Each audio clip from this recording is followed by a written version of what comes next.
Good morning and welcome to the 2022 Texas Soccer Summit. Glad to have you with us for our first panel talking about Copa Tejas and rivalries around the world. I'm your panel moderator, Kit McConnico, and so glad to have you. And we appreciate your support of local soccer. No better way to support local soccer than by subscribing to The Striker, thestrikertexas.com, covering all things local soccer from professional to youth, everything in between. Your one-stop shop for local soccer here in the Lone Star State. Again, very glad to have you joining us this morning. And what a great panel we have for you. Some esteemed guests. We will be talking again about rivalries across the world, Copa Tejas as well. With no further ado, I'd like to bring in our panel guests today. We have Sonny, a former professional and now Spanish language broadcaster for Austin FC. We have Rigo Rodriguez Lira, who is a super fan, capo of Austin FC. And finally, Victor Araiza, who writes for the Striker Texas, all things Houston Dynamo. And if you want to know about the Dynamo, well, he is the man to ask. Gentlemen, great to see you this morning. Thank you for your time. Thank you for having us. Good. Thanks. Well, again, let's get right to it. Rivalries across the world, Copa Tejas. Sonny, I'd like to start with you because you have a unique perspective. You're now in the broadcast booth, but for the vast majority of your life, you were on the pitch. As a player, what does a rivalry mean to you? For me, it's probably what I would probably relate to it is like your home turf. So you're basically fighting for your city with somebody else. It could be a city matchup. It could even be a state matchup or even a national rivalry. So for me, it probably boils down to bragging rights.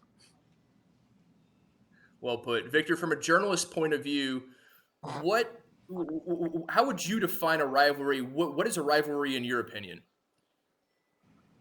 I think it sums up easily, like Sonny said, it is bragging rights, but it's pride, it's local pride. I think, especially down here, and for a long time with the Dallas-Houston rivalry, it's sports pride in Texas. Now you got Austin in the mix. Maybe when we talk about Copa Tejas, I think this is a debate we had, with the Striker Texas covering it last year, where maybe it meant a little bit more to fans. It seemed like, right, than the players, because it just seemed for the fans there was more at stake. I think, as the season went on and as the games got more interesting, or Copa Tejas got more contested, right, the table started to get a little more defined. Players started to kind of see what it meant to fans and started wanting to win it a little more, if that makes a little bit of sense. Oh, absolutely. Speaking of fans, we're joined by, a fan who needs no introduction, Rigo. He has one name. He doesn't even have to have a second name because everyone in Austin knows who he is, anyone who wears verde. Rigo, for you as a fan, and obviously Austin FC, a young side, just one season under its belt, what is a rivalry from a fan's perspective? I have one name, but two last names. So it adds up. So the rivalry, I think, like Sonny and Victor said, it's that game in the season where you get something extra, right? It's you wake up and it's not your typical game, and I think that's what the fan feels. And at the same time, I think for the player, it you want them. It's those matches where they identify and it adds a little bit more, and where you get those heroes come out, right, and those legends start to create those matches. I think Victor, that's a good I'm sum up sorry, Rigo. of it. No, I couldn't agree more. I wanted to touch on a point that Victor made previously of kind of for the fans early last season for Copa Tejas, for the fans, it meant more than for the players. And obviously, I think that makes perfect sense, particularly for a young side. Would you agree that a rivalry is something that needs time to develop? I mean, you need to have that organic rivalry, or can you have that instantaneous rivalry from day one? Yeah. Well, maybe Sonny can answer a little more being on the field. I think, just looking at it from the outside, right? I do think I think for players, sometimes the rivalries happen on the field, right? There's just certain teams that hate each other from the way I see it. But I think, in this case, it has such a local feel to it that for the fans, the rivalry, you grow up with the rivalry, right? It almost has nothing to do with sports. It has to do with where you live, how you grow up. Once you start being a sports fan, like I said, some of the teams get in the mix there. Texans, Cowboys, right? Astros, Rangers, that kind of thing. Like I said, Austin now has something to fight for as well with their own professional team, right? Because I would imagine even then, maybe Rigo or Sonny can say more to this. Maybe in Austin it's a little split too, right? There's some Astros fans, some Rangers fans mixed in there, but ultimately, I think it's once you got your own team in there, we see it. We've seen it on social media. I mean, it's a bragging rights even now in preseason, right? Austin came into Houston and won 4-0, and it's a big preamble to the season, right? The game that was just up in Dallas, the same for Houston and Dallas. The Dallas fans showing off the Copa Tejas. I think, you know, year one was a little bit special, but I think it's only going to grow more and more, and especially we've seen it in the USL. It's starting to be an important trophy, and I think it'll, like I said, I think it'll only grow larger. Again, Rigo can attest as well. I think he put it the best way. It's just you wake up in the morning and it's a different feel than any other game, really. You mentioned And obviously the it's not a rivalry, Victor. Sorry, Rigo, go ahead. oh it's not, and it's not like a playoff game, right? So it's some game in the season that it sparks something different, and you see that and you feel that, and you want to feel it around the city as the people just, you know are it all those vibes are boiling up to this moment.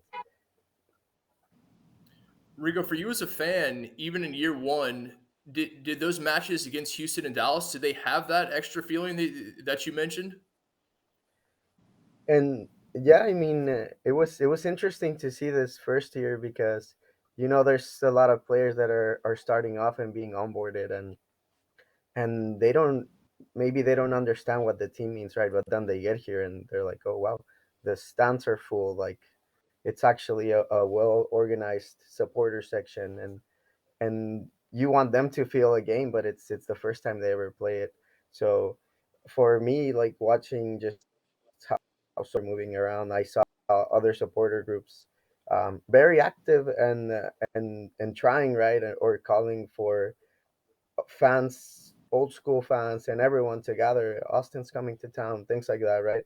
And in one way it's like, okay, it's competition, but it's actually something that I always thought of as, hey, I want us to have in Austin something really good and something really strong as a supporter base, but also like an example and something that others can say, hey, we need to step up, and we need to support harder. And I did see things gathering, right? Maybe after a derby it winds down a little bit, but it was pretty visual. And I liked one of the players, I think, in Dallas, just kind of boiled up and say like, hey, we see these messages online, we see our fans are actually interacting, and it's honest and it's interesting and nice to see, because that's what the fan wants. You want the player to know what's at stake and what the fans are hoping to see, and for them to fight for their colors, right?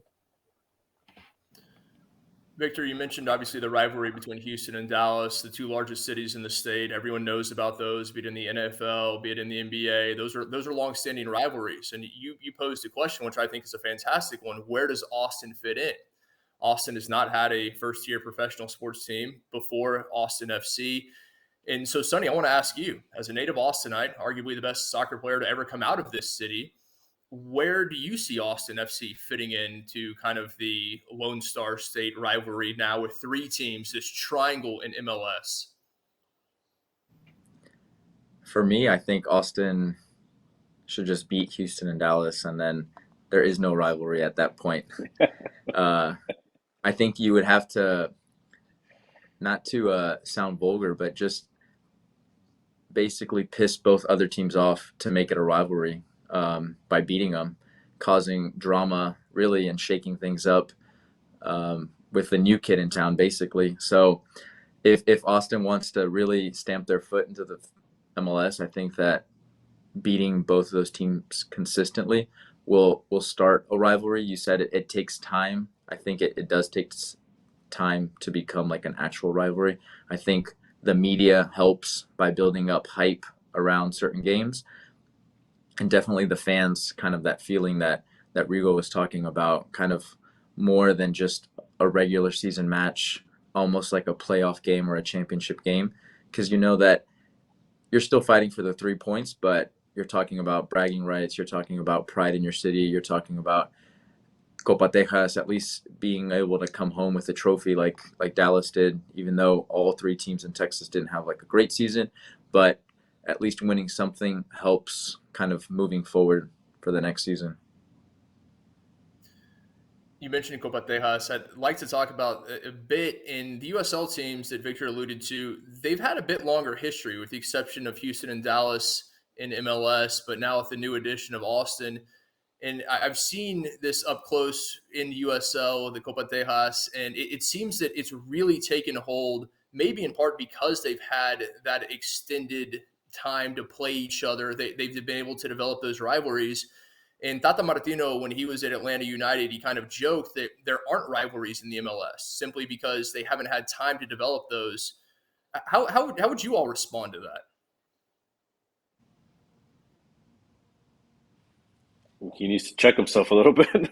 I think there's obviously rivalries in MLS. I mean, no disrespect to Tata, but I mean, come on, Seattle, Portland. I mean, I think even regionally, Dallas, Houston has been the rivalry for a long time, just because that there's other issues there, right, with attendance, and I think we've gone on those on the Striker Texas, but just there are rivalries there inbred all across the country, right? I mean, even going as far back as the '96 years, right? I think DC, New York. I mean, there's rivalries.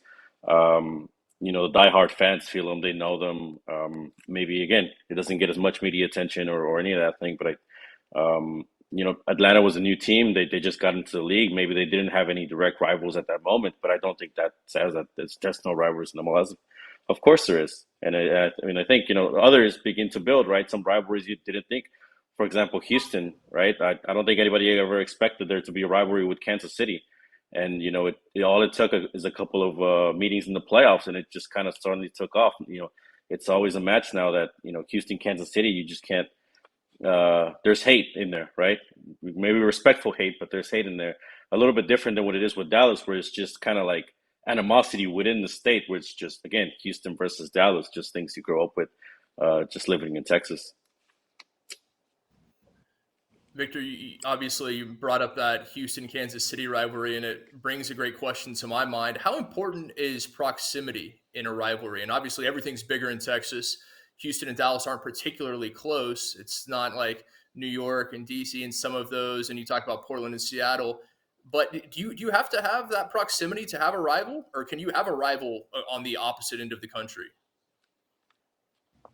No, I think you can have. I mean, you don't need proximity, right? I think it depends on, like I said, I think with Copa Tejas, it's special because fans can travel. It's so close. It's something you grow up with, right, within your culture. There's some even closer, right? I think Rigo can attest. There's the Tigres Monterrey rivalry in Mexico, right?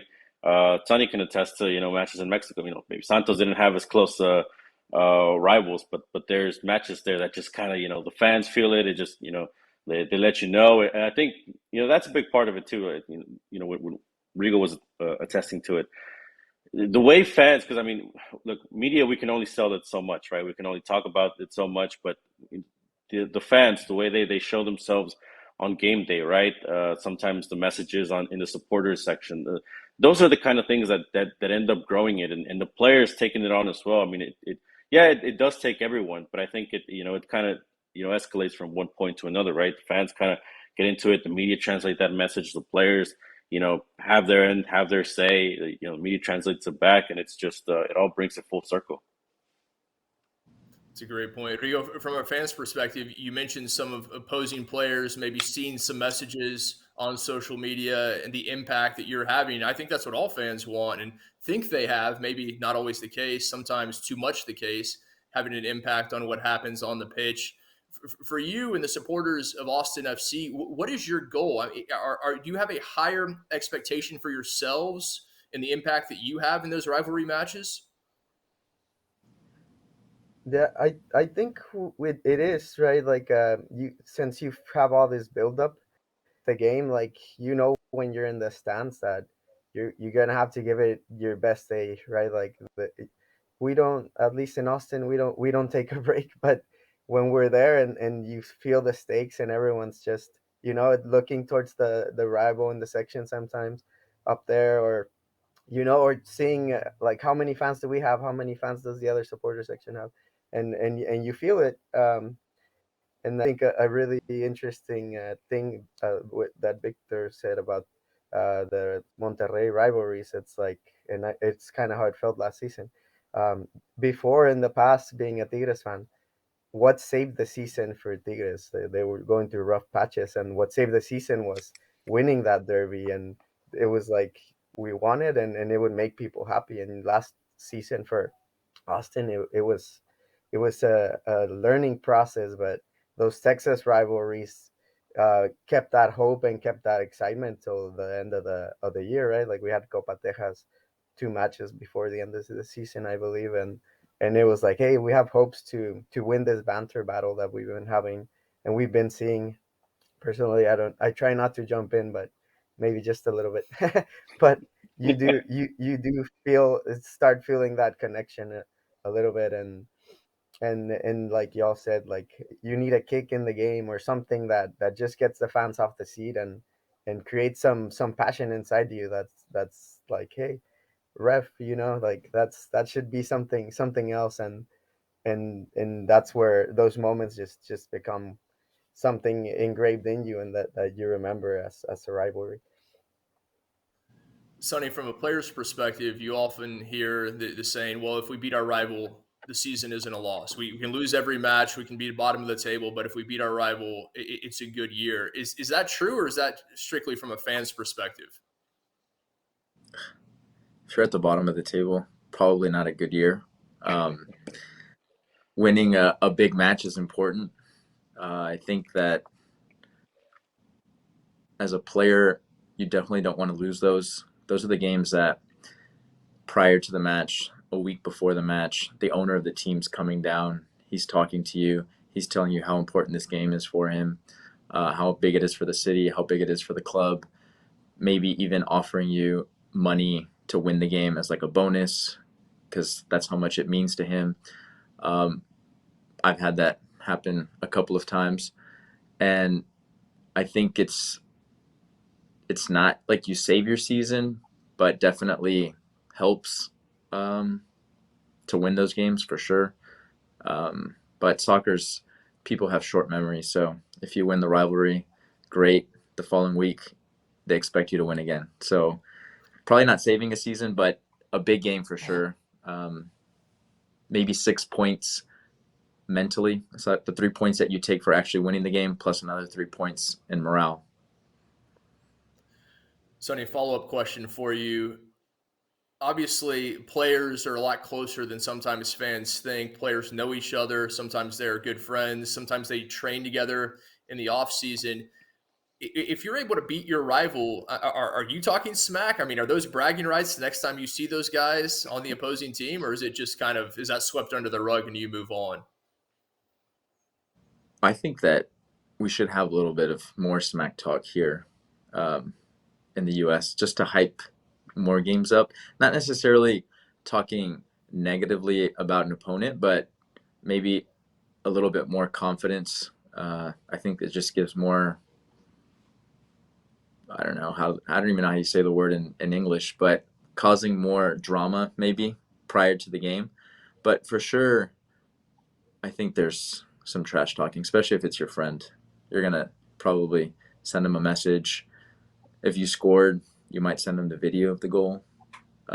Hopefully, he's still your friend uh, after the game. But I think it's part of the game. I don't know. Without like the trash talking, without that intense, without knowing that the guy's probably gonna hurt you, it wouldn't be soccer. So I think it's all part of the game, and it makes it exciting for the player, for the fans, for the people watching on TV. So it definitely helps if there's that extra just something on the line.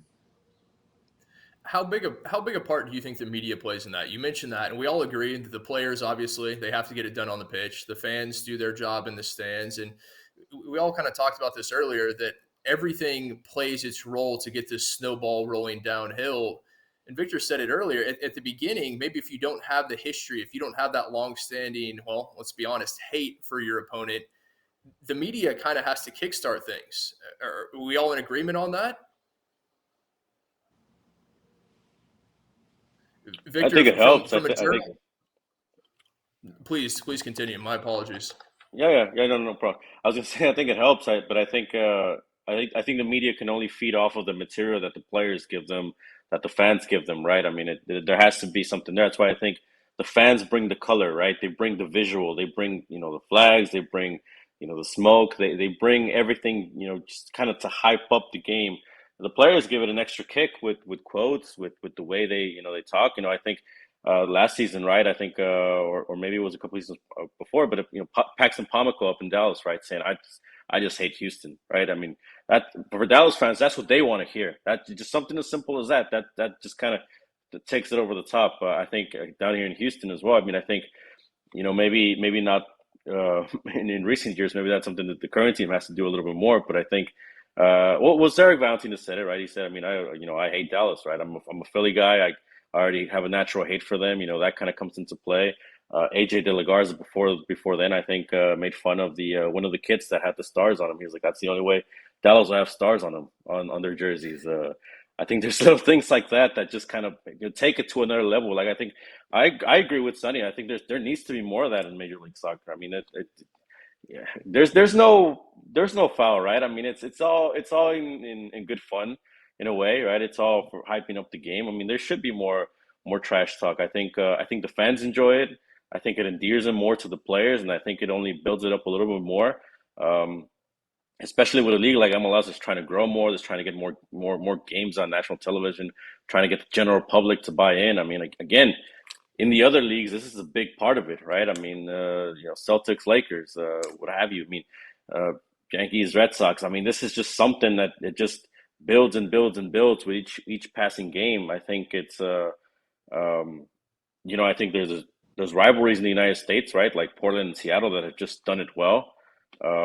Again, going back to supporters, the Tifo shows up in Seattle and Portland. I mean, those kind of things build it up. Um, and again, everything's supposed to be bigger in Texas, so hopefully that can only grow this year. Very well put on that one. Obviously, Portland and Seattle, they have the history there, proximity as well. Those two cities, much like Houston and Dallas, there's no love lost between them.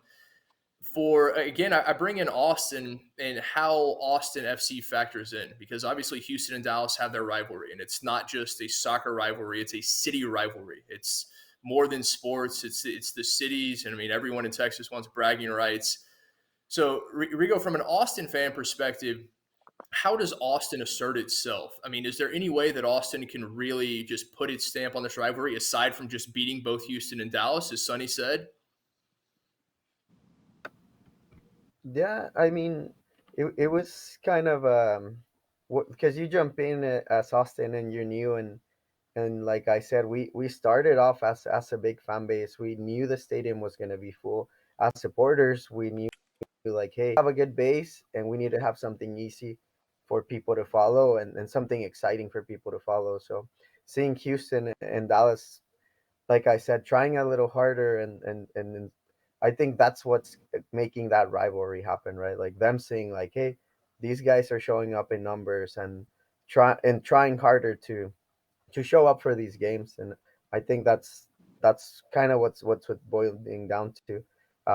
And as more games happen, like last year we had I guess two to three games with each rival, but just seeing how that support level stays up in Houston and Dallas is something that's going to make that rivalry happen a little more. Um, until you have something else happen in maybe another rivalry where another fan base is, because that scenario where you play those games is also a big factor, right? Going to stadiums and the fan feeling that pressure of like, hey, you're outside your house, so you're coming into someone else's environment. That's really important for the rivalry too. Rigo, you brought up a great point in that rivalry. Not just as a home fan, obviously you want to defend your turf, but as an away fan, Austin did a very impressive job last season bringing away fans to those matches in Houston and Dallas. How important is that for a fan to say, not only are we going to represent here at home where you expect them to be, but we're going to be on the road. We're going to bring our shirt. We're going to bring our drums. We're going to be there making an impact in road matches as well. Yeah, I think since the beginning, I'm one of those people that always said like, hey, we traveling in soccer is like everybody loves traveling, and then pairing it with watching your team and that passion for the sport, and then it gets even bigger than that. I tell people like, you rarely or you have a few times where you travel with your friends in a lifetime, and then traveling with a supporter group is traveling with 200 or 300 of people you see weekly and that you interact with. So it's a really cool environment. We try to have a day where we have a photo up an iconic place, and all those just having that photo and that coordination to like meet up at a place and sing and just show that our colors are in another city is really important, and it goes a long way. And I think for us the Denver match, it proved a lot to just to the club. Like I think they saw like, oh wow, we're actually being louder than another home, so than the home people, right? And it was our first game ever, and from there it just took off and people wanted to travel. And we had I think really good show ups for 5 or 6 games in the season, which is something difficult to see in MLS with all those distances. And I think just that boiling passion that's already in the Austin fan at an early stage is really important, and hopefully we can keep up with those travels this year. There we go. I apologize. I believe it's now pronounced Din Verde is what I've been told after last season, but I'll have to double check on that one. Yeah, I mean we have to keep making it Ben Verde, so let's keep doing it. Sonny, from a player's perspective, if you're at a first year at a club, I mean, obviously everyone at Austin FC, it was their first year last year. You know these matches are bigger for the fans, but how do you get the players to buy in? How do you get somebody like Sebastian Driussi, who's played in arguably the biggest rivalry in the entire world, who has a tattoo of River Plate? How do you get him to buy in and say this is a bigger match? I should bring a little extra oomph. And the fans are bringing it, but for somebody like that who, let's be honest, is doesn't have that emotional attachment yet to his club. He has it now, and it's coming day by day. How did you do that? I mean, with the exception, you talk about owners maybe saying we'll throw a little money, a little extra money your way, bragging rights. But as a player, how do you put yourself in that mindset? I think for him, sorry, let me turn this back on.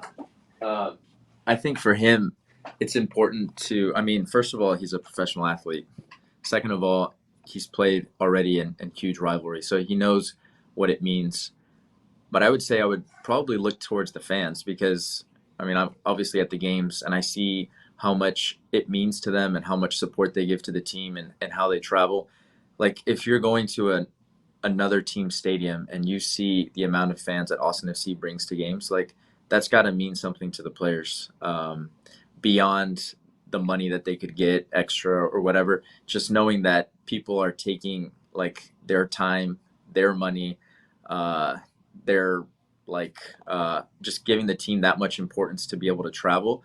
When you walk out onto the field, because we went to the FC Dallas game, and there was a huge section of Austin FC supporters there. As a player's walking out on the field and kind of sees that and can overhear, like Rigo said, Austin FC's fans over the FC Dallas fans, that has to like give you that emotional like push to say like, okay, these fans are doing all this for us. We got to give it all we can on the field to kind of not respect them, but kind of give back to the fans that are putting all this support in us. Victor mentioned earlier, and I think we're all in agreement of how we can bring up the intensity of these rivalries. And we see it across the world. You see it wherever you see it in Mexico, Tigres Rayados. You see it in every soccer country in the world. They have these. They're intense. They're passionate rivalries. Getting the players to buy in, getting players to say, I hate the opponent. I hate the opposing city. Obviously, things like that make a huge difference. But aside from that, how can you spice up these rivalries that may only have a 10, 15, or maybe even a 1 year history?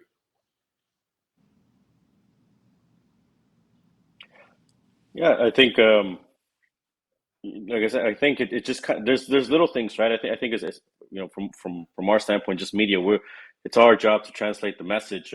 Sonny just made a great point, right? I mean, Austin took a bunch of fans up to Dallas, right? That was a big stressing point after the match as well, right? Because if my memory serves me correctly, Josh Wolf got in a bit of hot water, right? Because I think for one of those games, he used a bit of a alternate lineup, right? He didn't really play his exactly best 11, right? I think it was might have been there might have been a midweek game coming up or something like that.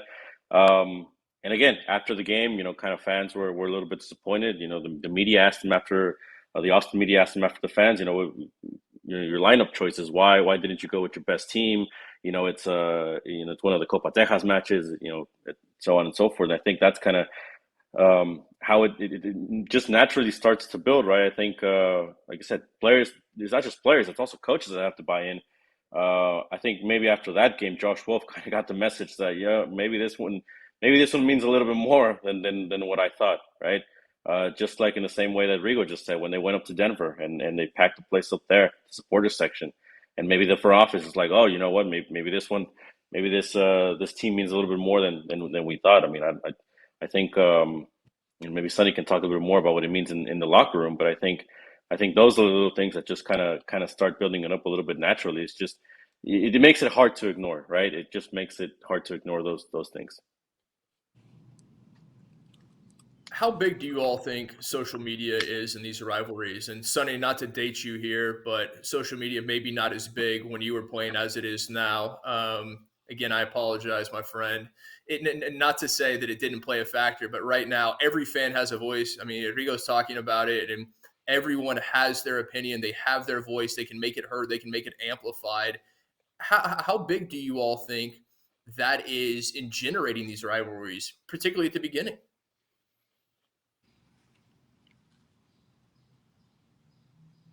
Rigo, I'll ask you. You're the fan. Yeah. Um, I mean, like you said, you hit it. We like people online feel like they have a voice, and it's basically a direct connection, a direct interaction where a thread can go off, and you have all this whole discussion about why Austin sucks or why Dallas is better or why Dallas or Houston sucks, right? So I think that boils up that tension inside the fan, and they feel like they're actually message across, right? But we all love to have our opinion and be heard, and social media is the perfect place for that. So that's it. I think it's the best carrier of that passion and that interaction within the fan bases, because after that it's hopefully everyone stays in their section, right?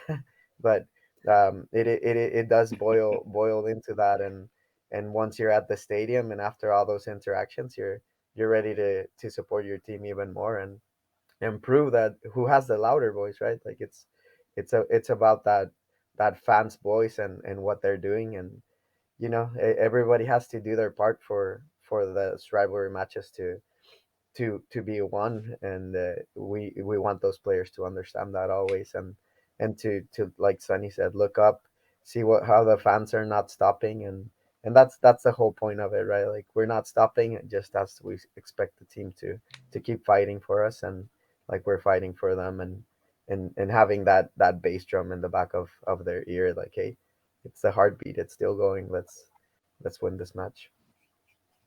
Yeah, I'll add to that. The key word there, right, in social media is it's media. Um, in a sport maybe like MLS or a league like MLS, it doesn't get as much media attention, as much mainstream media attention as some of the other sports. That's a way for fans to kind of put themselves out there. Some of it goes viral and it just takes off on its own.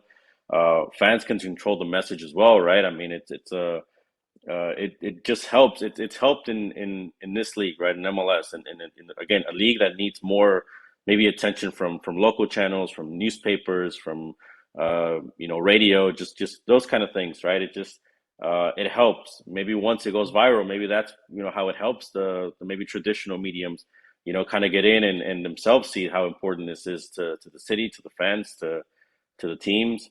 Um, maybe it's different in other countries, right? I mean, I think Sonny can attest to this from his time playing in Mexico, where it's, maybe you see that on where maybe newspapers are maybe the more norm, right? You see them out on the streets, you see the messages out in the streets everywhere you walk, or any part of Latin America, right? I mean, like you said, maybe Drusi is more used to it, seeing it out in the streets. Everybody's, talking about it, giving him messages. Hey, Drusi, you better win today, or something like that. Where maybe here it's a little bit more online, but yeah, I think in that case it's media where is the key word that it just helps it build up that way. How much is too much? We're all in agreement that you need spicier rivalries, you need more intensity, you need this hatred, and that's what the big rivalries across the world have. Be it in Mexico, Argentina, Brazil, Scotland, anywhere you talk about these massive clásicos. How much is too much? Is that when the fans leave their seats? Is it another level? Because you talk about getting the Yep. media's attention, you see these matches. One comes to mind where a rival had to move a final to another continent because they wouldn't play in their home country. I mean, how much is too much? I'll answer this one. Kind of feeding off of what they're saying. I mean, here in America, fans use social media to kind of get attention. In other countries, they're showing up to your house to let you know how they feel about a performance, whether that be a good one or a bad one. Fans are definitely out there at training, regardless if it's an open training or not. They're going to be at the training. They'll find a way to get there, to be outside, to let you know how important it is leading up to this match. And if the result doesn't go your way, they're also definitely letting you know how they feel. So maybe that might be a little bit too much when fans start to take the game outside of the field. I think, of course, there should be like drama and trash talking and definitely fouls and maybe yellow card, red card to make the game interesting. But as soon as the game's over, at the end of the day, it's a soccer game. We shouldn't take it any further Right. than that.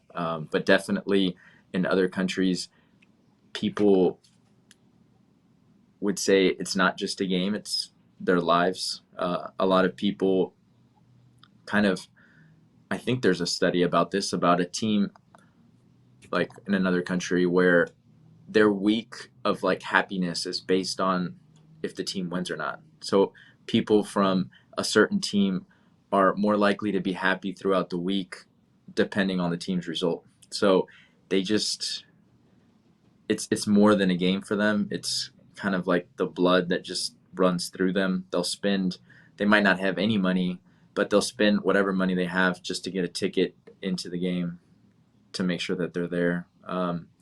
So it's hard to find that balance because as a player, you obviously want to win every game, but you can't win every game. So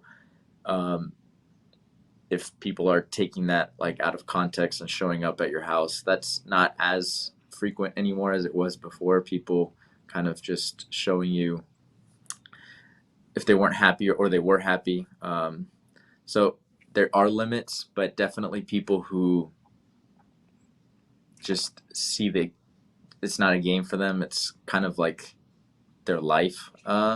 So that's try to find the balance in all of that. I think as long as it doesn't get violent, I think that's kind of the fine line, right? I mean, it just we've seen it get ugly in other countries. I think that in MLS we haven't seen that as much, and I think we hope that it doesn't get to that point here. But you know, just south of the border, right? I mean, again, Monterey, the Monterey Derby. I think that's one of the ones where we've seen it get really bloody out in the streets. Real violent. You mentioned South America. Um, I think as long as it doesn't get to that point, I think that's kind of where it just stays healthy, right? Like Sonny said, it just said, or like Rigo said, right, where fans will start getting out of their seats, where it just stays healthy. We can remain a family environment, and it's not something where you know people are like, you know what, I'm going to stay away from this game. That's kind of when the rivalry gets ugly. Victor, you mentioned the Monterrey Clásico there. the Derby. And one thing that match and a lot of matches have is that it's in the same city. And when you're working with those people, you may be living in the same house with opposing fans. It brings that extra layer. MLS so far really not the case because of the size of the US, particularly the size of Texas. To me, it seems that social media would play maybe an outsized role here in the States because you're not having that daily interaction in person with those opposing fans. Would you agree? Yeah, and I think a lot of the stuff, I mean, maybe the closest we've seen it is with the LA Derby, right? Between LAFC, the Galaxy, where, at least the beginning where you start seeing some of those messages online or some of the antics from the fans. I think that's when, but you don't get the full story as well, right? And that's kind of where you need, help from the fans, from the clubs to try to get the full story, to try to, you don't want to also just publish lies, right? Hey, this is what this supporters groups did, and it just kind of, because that could also fuel another fire, right? You also, as media, got to be careful to not just incite violence either, right? I mean, that's kind of the journalistic side of it, but I think that there's a couple of incidents, right? I think last year within Copa Tejas, where it's just little incidents like that where just they came out on social media, and you really didn't know the full details. But again, I think as long as it doesn't, and the clubs, I'm sure, have a part to play in this as well. They're in stadium securities. They're again, you hope it doesn't get to the point where like it is in other countries, right, where the clubs have to start pleading to the fans to not be violent, and during some of these derbies. But I do think there is yeah, I mean, there's just that fine line. As long as it just stays respectful, I mean, these derbies can be a wonderful thing. We've seen it. Uh, Again, maybe Portland Seattle is probably the shining example in MLS of what a heated rivalry can be. That for the most part, yeah, stays respectful. Victor, as a journalist, how do you see your role, and how do you tightrope that fine line between reporting on what's happening but not maybe adding fuel to the fire? Yeah, well, I mean, again, you want to get the facts right, and you want to get the entire story. You don't want to just tell part of the story. Um, you know, you're the messenger. That's the biggest thing. So as people have to be willing to talk. Um, both fans have to be willing to talk. Also, the clubs have to be willing to talk, or be able to give their side of it. And that's it. I mean, it's just open communication and trying to get the right message out there. And again, I think that's from the ethics part of it. You don't want to publish lies. You don't want to publish something that's not true until you have the full picture. Sometimes you don't have the full picture, and that's why it becomes hard to tell that story. Social media, like we were mentioning, kind of takes that story a little bit farther, and but it's that's kind of the other thing with social media, right? You can't really control what's out there, which is why there's maybe a lot of misinformation, that kind of thing. But yeah, I mean, at the end of the day, you just try to keep it straight facts. Rigo, from a fan's perspective, is it important to you that the ownership cares about a rivalry, that it's something that they take seriously? Yeah, I mean, they it's important to us that as a fans that ownership see what the fan wants, right? And players and everyone, but that like Victor and Sonny were saying, like going going past what it is, right? Like it's a world sport, and I think not just ownership, but the whole league needs to understand what they're cooking up with all these rivalries, and they need to understand that it's this is a keyword, responsibility, and the responsibility means you have to know that this stage you're setting up and those rivalries and those hates you're creating, there you have to know that they can go for good and they can also go for bad. So it's really important, at least for me as a leader in support, that they know that and they prepare these matches accordingly, and that there's no like no meetup or no, those moments where the fans can interact face to face, because once you're at the match, you're at a sporting event, you're there to watch the match, you're there to yell and chant and support your team, right? um, so that's, I think, one of the things that it goes a long way if those people know, hey, prepare this match. You Yes, you're boiling it up and you're creating excitement, but it can go either way, and the responsibility of keeping it at what it is as an important match and as one of the biggest matches of the season, and make sure that everything goes good for everyone. And like Sonny said, it's a game, and we want people to live it to their max. But we want to be safe, and this is the things we promote as supporters. Like our pride is showing up, and our colors about this. It's so vibrant, and being able to be at a stadium and that our team colors stand out because there's so many of us, and that and just like that responsibility, I think is really key of these rivalries. Like don't underestimate that, and really study what a rivalry is and how far it can go, and understand, not just talk about it and hype it up, but really understand what you're doing.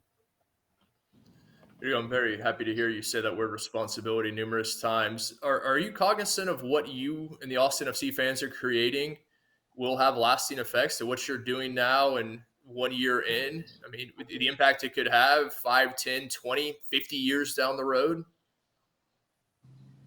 Yeah, and since the beginning, like it's not like we've been doing this for 1 year. We've been preparing songs and chants since before we even had a team announced, right? Like we've been thinking of what this could have been. Like personally, I've been in Austin for since 2012, and I never expected to have a soccer team here. So uh, just having it in Austin is, to me, is a city that's really, it's a humble city, and it's people that give each other a hand, right? So I think it represents that to me, and being able to create a platform where creators can express themselves and create, I think it's one of those really awesome things for me.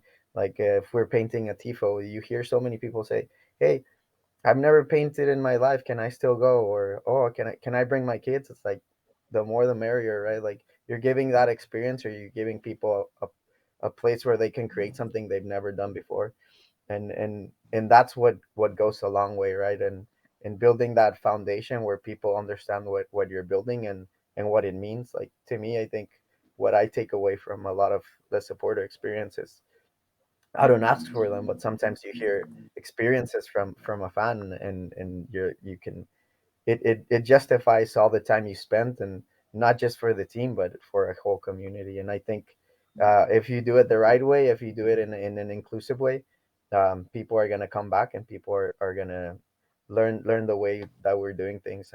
And obviously we hope that in 5 years it's something you can kind of step back and oversee a little bit, and people take it into their own hands to create everything that we do.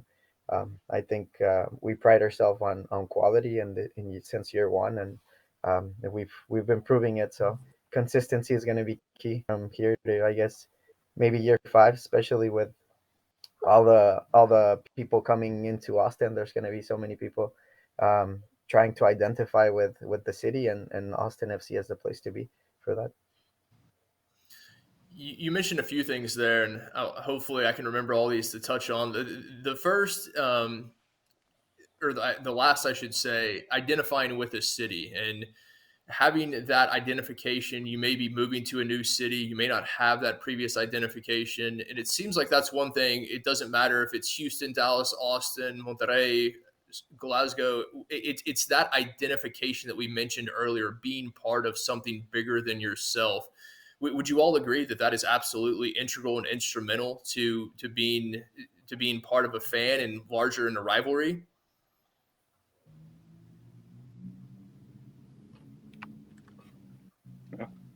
Yeah, I think so. I mean, I think it's in a way that these rivalries are a little bit bigger than the clubs, like I said, because it goes regional, right? And we're talking about proximity earlier. I mean, the availability of it's not a lot of games unless you well, no, it's not a lot of games where fans can travel in big, large groups, right? These three cities, you can do road trips, right?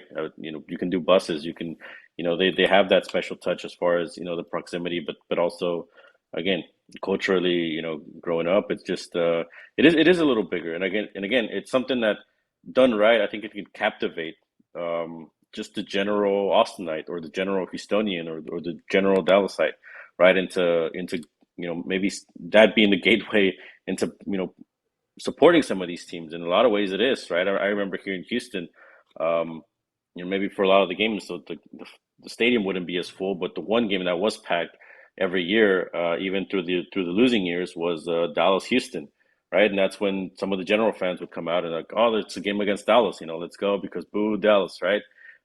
So I think yeah, it is a little bigger than just maybe a little bit of the sport and the clubs when it comes to that local proximity with the other cities.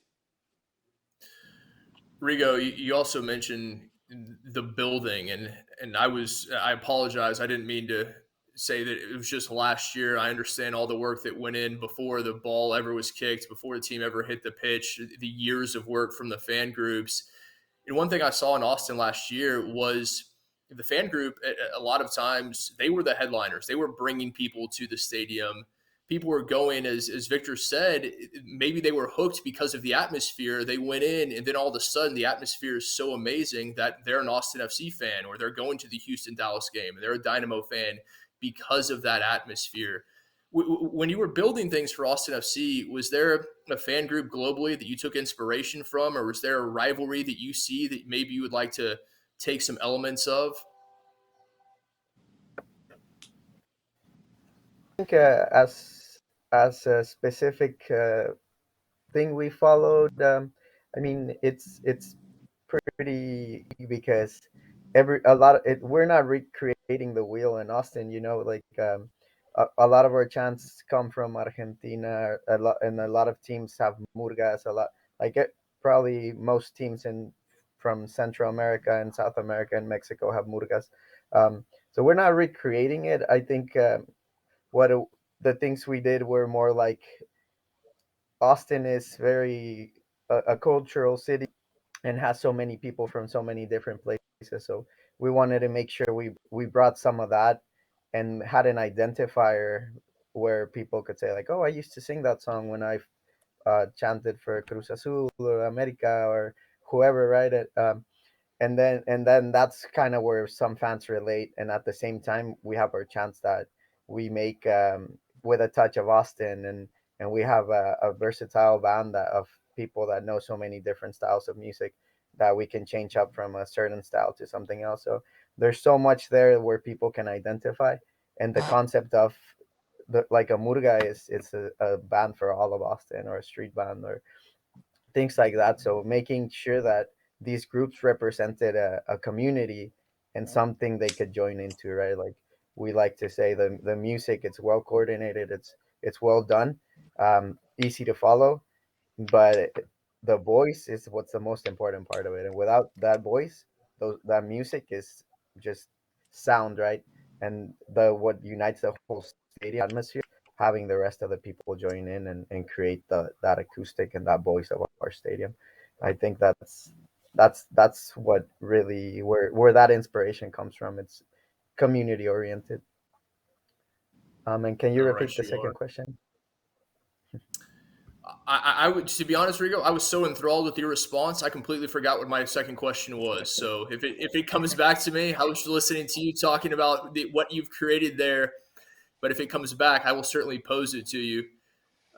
Sonny, for you, obviously different being in the broadcast booth as opposed to being on the pitch. Aside from maybe happy or unhappy fans showing up at your doorstep, which I sincerely hope has not happened to you, what's the biggest difference in the change?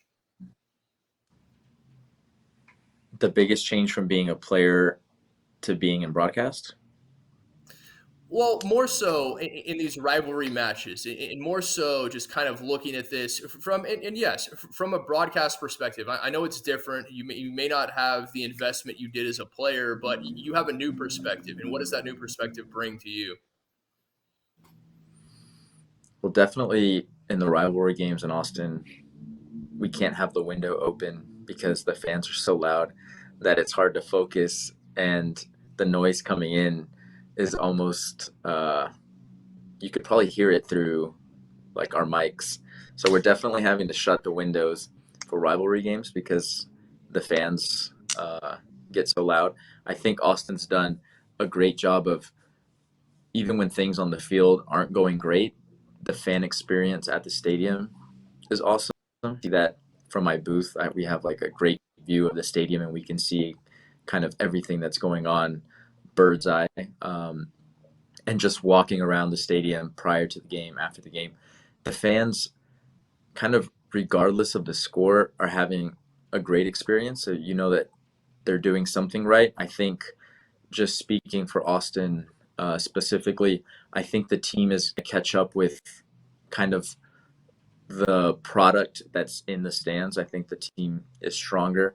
So I think these rivalry games are going to mean more when the game experience can match up with the soccer part and together just be like an explosion. So I'm looking forward to how Austin specifically kind of moves forward on the field, because obviously when the team scores, the stadium goes crazy. So we obviously need more scoring so the stadium can keep going crazy and crazy and crazy. Um, More people stay after the game to kind of hear the man of the match bang the drums when the team wins. So all that stuff kind of just keeps, like you said, snowball, hopefully for the positive. As the team continues to grow on the field, it'll kind of match kind of what the fans are doing off the field. And I think personally, Austin, when that does happen, is gonna be up there with, I know this may sound like lame and cheesy, but they'll be up there with kind of the best stadiums to play in, because the fans create like a great environment. It's safe, it's fun, the stadium's super nice, all the seats are great seats. The supporter section is constantly supporting regardless of what's going on. So when the soccer piece kind of matches in with that, I think people are going to obviously want to play for Austin, and all these games that are coming into Austin. I think there's a reason why all these U.S. national team matches are coming in, women's national team matches. Tigres is coming, America is coming. It'll be the first game that two teams that aren't Austin FC are going to come to the stadium, because I think people are feeling this vibe that Austin kind of has. So I think it's going to be awesome. I can see it from my broadcast booth during the games.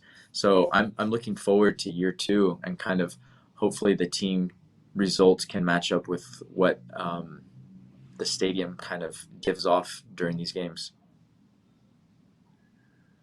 Gentlemen, I really appreciate all of your time, and thank you so much, Rigo, Sonny, Victor. Thanks for taking the time and speaking about Copa Tejas and the soccer rivalries around the world here in the 2022 Texas Soccer Summit. Again, we thank you and everything you do for soccer in this great state. And again, we encourage all of you out there watching to subscribe to The Striker. If you are a soccer fan in the Lone Star State and you are not subscribing to The Striker, you are missing out. If you're a Dynamo fan and you're not reading the great stuff Victor's putting out, I don't know that you can call yourself a Dynamo fan. I think that is just, it doesn't work. You have to have both. I mean, to be a fully informed fan, just phenomenal work from The Striker. Again, no better way to support local soccer here in the Lone Star State. And again, gentlemen, thank you all for your time. Thank you for your contributions. And on a personal note, thank you for everything you do for soccer here in this state. Thank you, guys. It was Thank a pleasure. Well, gentlemen, take care. And again, we thank you for joining us, the 2022 Texas Soccer Summit. We encourage you to keep watching. Some great panels coming up, all kinds of fantastic information for you. And again, big thanks to Rigo, Sonny, and Victor here talking Copa Tejas and the Texas Soccer Summit, our rivalries across the world. And hopefully soon we'll be able to throw some of those Texas teams into some of those great derbies. We talked about the Old Firm, the Super Classico, and maybe one day in the not too distant future we can put some Texas sides in that mix as well.